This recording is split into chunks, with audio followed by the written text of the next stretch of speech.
कहा गया है जिसके घर में गायत्री जपने वाला ब्राह्मण एक पूड़ी भी खा के गया है उसके पुरखे पितृलोक में नृत्य करते हैं, नाचते। मैं अपनी बड़ाई नहीं कर रहा हूं, भगवान मुझे क्षमा करे। हम जैसा व्यक्ति किसी के घर में जाकर के एक घूंट पानी भी पी ले तो पितृलोक मुस्कुराने लगेंगे, उन्हें खुशी होगी। आप कहोगे क्या विशेषता है? ये विशेषता, हम 365 दिन यज्ञ करते और 365 दिन महादेव का अभिषेक करते हैं, 365 दिन गायत्री जपते हैं, एक भी दिन एब्सेंट नहीं होता, 365 दिन। और सबसे और बड़ी बात है, जब से जन्म लिया है तब की बात कर रहा हूं, पहले जन्म का तो पता नहीं है। चाय पीना तो बहुत है, जीभ के ऊपर कभी चाखा भी नहीं है कि चाय का स्वाद कैसा होता है। इन बातों को सुनकर बीड़ी, सिगरेट, गुटखा, तम्बाकू ये तो बहुत दूर की बात है, मैं चाय की बात कर रहा हूँ। एक बार मैंने अपनी माँ को पूछा था, माँ छोटे में तूने कभी मुझे चाय पिलाई? तो उसने कहा बेटा चाय नहीं दूध पिला। मैंने एक बार पूछ लिया जब मैं तेरे पेट में था तब तूने क्या खाया? तो बोलती है मैंने सौंठ के लड्डू खाए। मैंने कहा सोई तो मैं कहूँगी लड्डुआ मुझे इतना अच्छा क्यों लगता है? अब समोसा खा के पैदा करोगे तो टेढ़े मेढ़े ही पैदा होंगे, सौंठ का लडुआ खा के पैदा करोगे तो हम जैसे पैदा होंगे। तो देख लो, अब आप चाउमीन खा के पैदा करो है कि घी के लडुआ खा करके पैदा करो, तो देख लो, विचार करो। मैंने बोला है कि अच्छी संतान के लिए केसर के लिए कश्मीर चाहिए तो अच्छी संतान के लिए अच्छी माँ चाहिए। माँ के एक बार जयकारा लगाओ, भक्त वत्सल भगवान की जय, हनुमान जी महाराज की जय हो। इस कथा में मैं 4 तारीख को आपसे दक्षिणा मांगू और दक्षिणा में मांगूंगा आपसे मैनपुरी वाली तम्बाकू। हाँ, वो कौन सी? आज मैं एक आज कैंसर का एक शिविर था, वहां मेरा जाना हुआ। बहन आराधना गुप्ता उनके द्वारा वो इतना बड़ा आयोजन जिसमें ग्वालियर से डॉक्टर्स लोगों की बहुत टीम आई, तो मेरे सामने माइक रखा, मैं कुछ बोला, सुनिए बात सुन लें।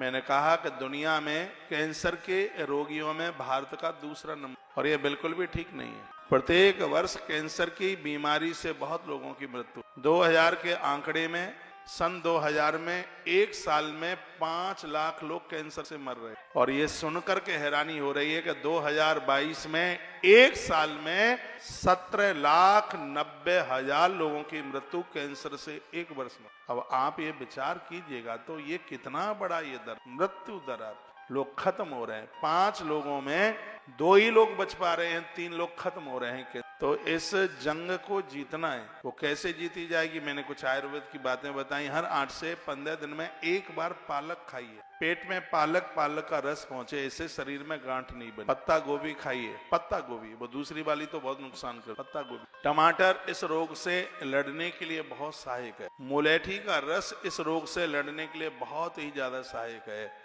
हल्दी वाला दूध इस रोग से लड़ने में बहुत ज्यादा सहायक है।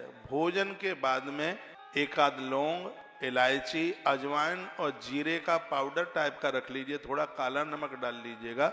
इससे जिंदगी में कभी मुंह का कैंसर नहीं हो सकता। कुछ चीजें ऐसी हैं कैंसर में, मुंह का, नारी के लिए छाती का कैंसर, आंतों का कैंसर, फेफड़ों का कैंसर, 4 जगह पर कैंसर अपने पाम फैला। और इस जंग को जीतने के लिए बहुत सजग रहने की जरूरत। कहा जाता है 65% रोगी कैंसर के द्वारा उसकी चपेट में समाप्त हो। इसके लक्षण हैं भूख ना लगना, शरीर का ऐंठना, मुंह में से बदबू आना, ये वजन का लॉस होना, वजन कम होना, ये कैंसर की ये।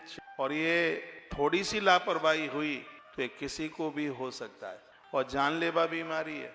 इससे बच पाना फिर बहुत ज्यादा मुश्किल। इसलिए मैं तो बहुत आग्रह पूर्वक कहता हूँ। अब मैं ये सब जानकारी इसलिए रखे हूँ क्योंकि तुलसी तपोवन गौशाला एक बहुत बड़े कैंसर हॉस्पिटल का निर्माण करने के लिए जा रही है, तो इसलिए ये आंकड़े मैं रखे हूँ। और इन्हीं आंकड़ों को पढ़ करके मेरे मन में बात आई। मैं कभी किसी कैंसर मरीज को देखने के लिए गया, मुरैना डिस्ट्रिक्ट की बात है, अंबा एक जगह है, तो वो आश्रम के बहुत खास थे, उन्हें कैंसर हो गया। मुझे सूचना मिली, मैं उन्हें देखने को गया।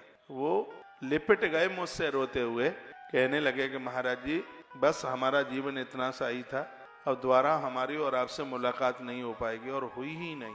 वो कहते हैं कि परमात्मा तुम्हें इतना सक्षम बनाए, तुम गौ माता के भक्त हो, हनुमान जी के भक्त हो, और मेरे मुख पर बैठ करके हनुमान ही बोल रहे हैं यदि हो सके तो लोगों के लिए तुम कैंसर हॉस्पिटल की स्थापना जरूर कर। ये उनके शब्द कहते हैं। इस बीमारी में सब कुछ बिक जाता है, फिर भी मरीज को बचाना बड़ा मुश्किल। जगबीर सिंह ठेकेदार, वो तोमर थे, क्षत्रिय वंश में, बहुत अद्भुत आदमी, उनकी कैंसर में मृत्यु। यह बीमारी बड़ी खतरनाक है, इसमें बहुत सावधान रहने की आवश्यकता है। सुबह भोर में जल्दी जागिए, थोड़ा घूमिए, एक्सरसाइज कीजिए, और इन बच्चों को, युवाओं को बचाइए।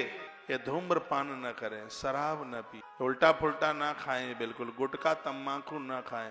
एक व्यक्ति दुनिया छोड़ के जाता है, जवाबदार व्यक्ति, उसके घर में त्राय त्राय मच जाती है। कितनी तकलीफ, छोटे छोटे बच्चे, मायूस बच्चे, बेटियां शादी के लायक हो, और वो दुनिया छोड़ करके चला गया।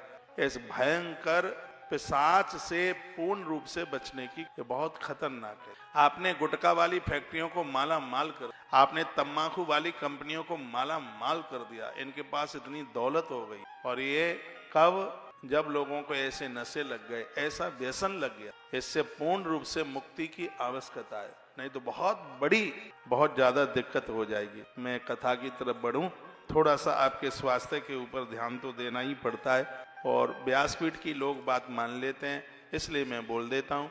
मुझे अभी भी लग रहा है, जब मैं तम्बाकू गुटखा छोड़ने की बात कर रहा हूँ, बोतल छोड़ने की बात कर रहा हूँ, तो इतने भरे पंडाल में सैकड़ों लोग मेरी बात को जरूर मानेंगे।